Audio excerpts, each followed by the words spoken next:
Hi, everyone. Welcome back to Serger Tip Clips. Well, as you can see by the tree in back of me, it's that time of year again. And it's always fun to give you a couple of ideas on gifts that don't cost a lot of money or take an exorbitant amount of time or equipment to make. And the first one that I'm going to show you is something that I finally, made myself a few months ago, and I just love it. And all it is a little zippered round case for my earbuds.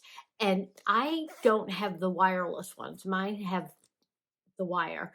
And I used to find that without this, that they'd always be at the bottom of my tote bag, number one, and they'd be tangled up with the wires on a million other things. And it would take, a long time to get that out.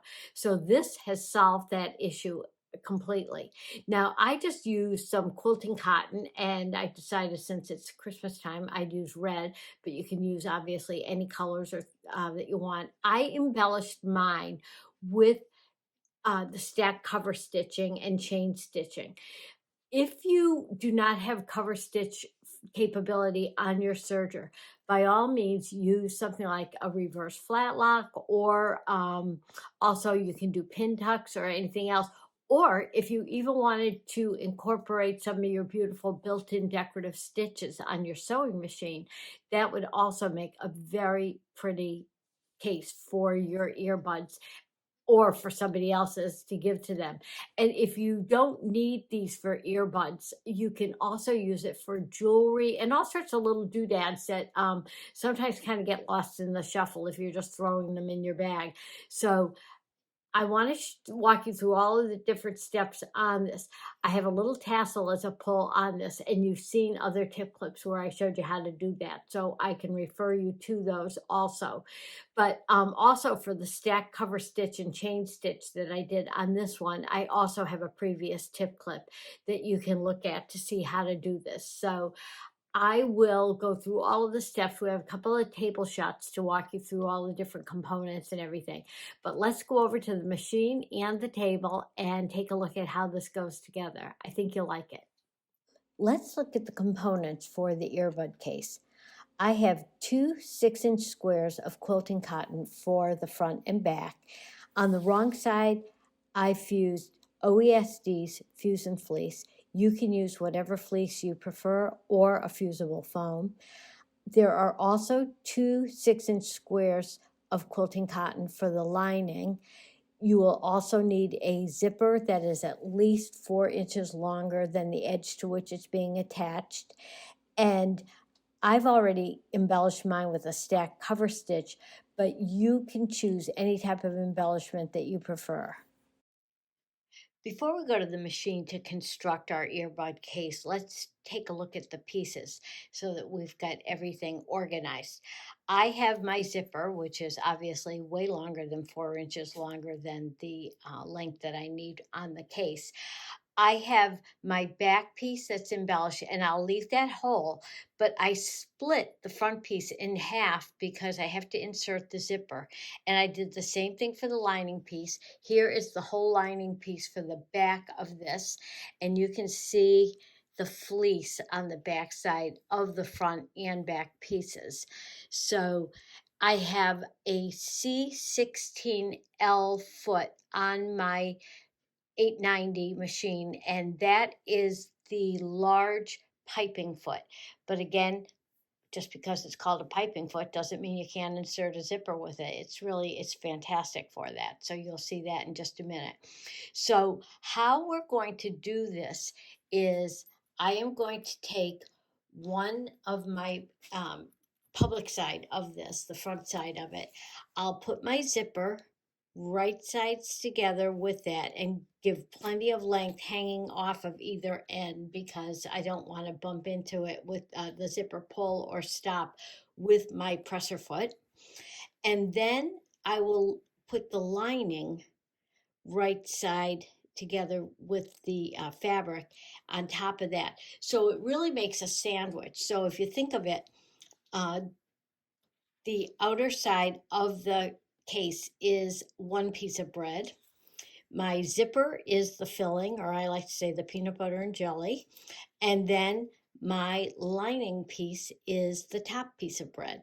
So it covers it together. And again, the lining and public side of the case are right sides together, and the right side of the zipper is against the right side of the zipper case when we stitch. I think that gives you a pretty good overview of how we're going to do that. So let's go over to the machine and construct it. Before I start stitching, let me give you the machine setup. I'm set up for a 4-thread overlock with Serger cone thread in both needles, upper looper and lower looper. My stitch length is on 2.5. My cutting width I have narrowed down from 9 millimeters to 6 millimeters because I don't want that full width of the stitch to eat up all of the width of the zipper tape. Now, in a previous tip clip, I showed you how to eliminate ladders when you're working on bulky fabrics and maybe going through a zipper or just putting stiff upholstery fabrics together. And on my left needle tension, instead of being on the default or normal setting, the way the right needle upper and lower loopers are, I've brought that tension up to about 5.5. And that way I won't see ladders in the seam. It won't cause the seam to look like it's stitched in a loose fashion. So that's just one little difference that I did. And again, you can refer to a previous tip clip. I think it was called the Stitch Fix. So to see exactly how that works. But it really is a great tip for when you're going through lots of layers, especially with heavy fabrics, or you're doing anything with a fleece and lining or multiple layers that cause thickness and may cause ladders in your seam.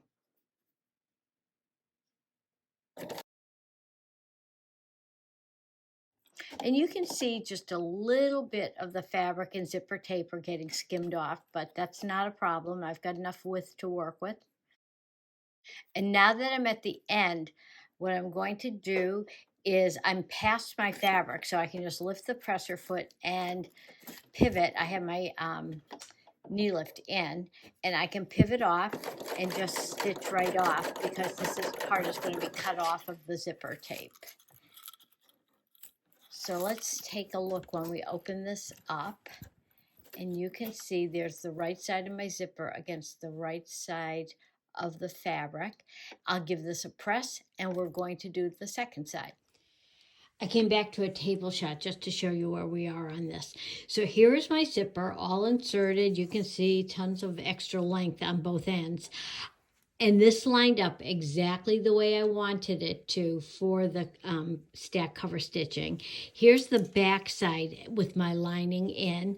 And you can see with that 6 millimeter width of cutting that I've got plenty of room for the zipper to go up and down without it getting caught in any threads. And I kind of like the way the white picks up that subtle white in the cover stitching. So now we're ready to layer this all together. And you saw the circles that I drew on the back side of this. And I did that originally so that I would have kind of a guideline for where my stack cover stitching was going to go. I had an idea in mind for how I wanted it to look. And I think I'm going to change it up direction-wise with the front and put this on top like this. So this is right sides together. But of course, then I have my lining, and that's going to cover my circle that I want to use for stitching. So I redrew it, and I just used an old tin that I have buttons in for that about 5 or 5.25 inch circle.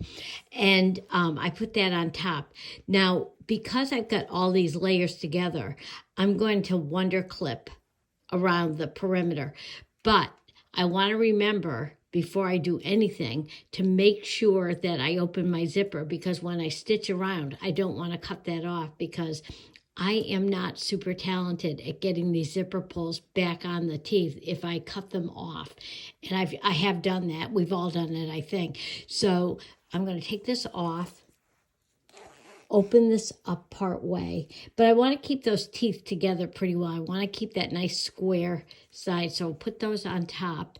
And again, I'll wonder clip it, and I'll see you over at the machine. I took off the C16 piping foot and I put my clear foot back on again, just so that you can see what I'm doing. Again, I left all of my settings exactly the same. I don't need that 9mm width. If you want to put it on 9mm, that's fine for going around the seam.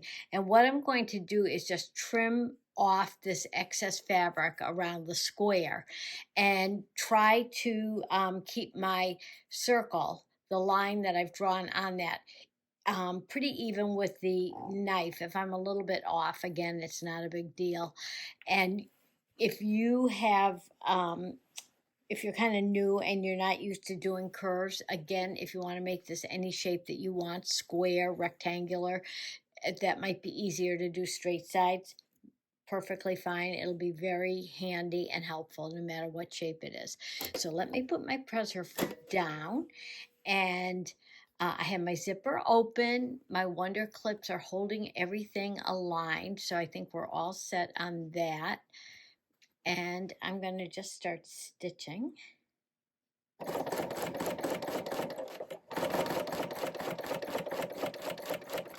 And this circle, because it's about 5 or 5 1/4, the arc of it is not super sharp. It's not really too hard to follow. So I'm not really having any difficulty. And I'll take the Wonder clips off as I start getting around the bend here. And whenever you're doing anything like a curve, anything that's special other than a straight line, even a straight line sometimes, just take your time with your stitching, and that way you'll make sure that you get a nice, super nice finish on it.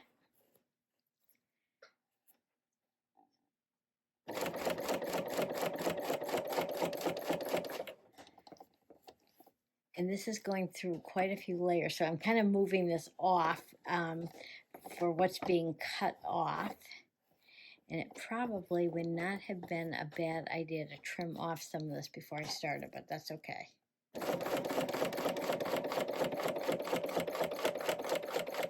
Now, I'm just about to go over the zipper teeth, so I do like to slow down just a little bit, just so, even though they're nylon, they are a hard surface. They're not fabric, so I kind of like to slow down and give my machine a break. And make sure I don't get any puckers on that lining. Get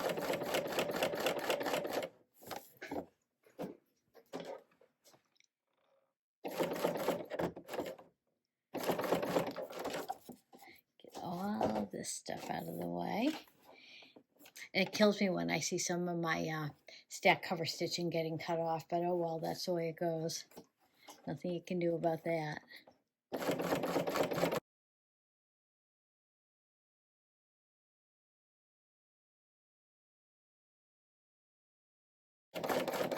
I'm coming to the other side of the zipper, so I'm slowing down a little bit.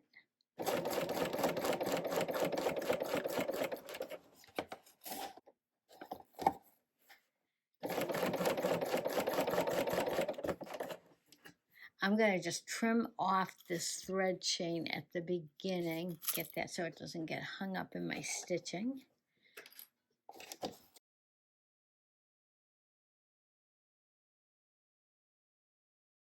Now, to finish this off, what I'm doing is locking the knife and coming down, and I'm just going to finish so that I can overlap a few stitches from the first ones.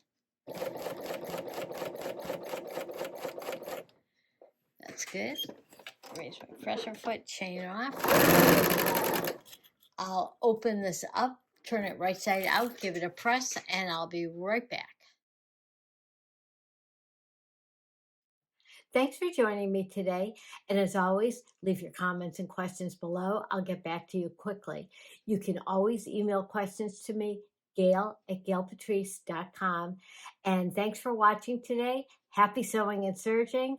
And I hope you all have a creative new year.